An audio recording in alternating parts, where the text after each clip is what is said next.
வலிப்பு நோயால் கட்டிட தொழிலாளிக்கு ஏற்பட்ட விபரீதம். கிணற்றுக்குள் தவறி விழுந்தவரை சடலமாக மீட்ட தீயணைப்புத் துறையினர். ஓமலூர் அருகே உள்ள காமாலாபுரம் பிள்ளையார் கோயில் தெருவை சேர்ந்தவர் செந்தில்குமார். 38 வயதான இவர் கட்டிட வேலை செய்து வந்தார். செந்தில்குமாருக்கு வலிப்பு நோய் இருந்ததாக கூறப்படுகிறது. இந்நிலையில் செந்தில்குமார் வீட்டின் அருகே உள்ள பாழடைந்த பொது கிணற்றின் தடுப்பு சுவர் மீது மது போதையில் அமர்ந்திருந்ததாக கூறப்படுகிறது. அப்போது திடீரென ஏற்பட்ட வலிப்பு நோயால் செந்தில்குமார் கிணற்றுக்குள் தவறி விழுந்தார்.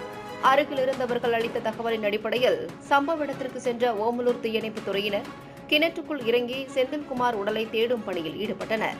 கிணற்றுக்குள் சேறு சகதியுடன் குப்பையும் அதிக அளவில் இருந்ததால் சுமார் 1 மணி நேர தேடுதலுக்கு பின்னர் செந்தில்குமாரை சடலமாக மீட்டனர்.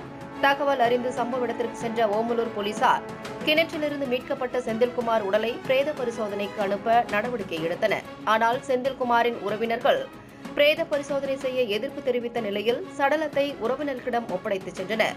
கிணற்றில் விழுந்து உயிரிழந்த செந்தில்குமாருக்கு சரஸ்வதி என்ற மனைவியும் ஒரு மகன் மற்றும் ஒரு மகள் உள்ளனர். வலிப்பு நோயால் கிணற்றுக்குள் விழுந்து தொழிலாளி உயிரிழந்த சம்பவம் சோகத்தை ஏற்படுத்தியுள்ளது.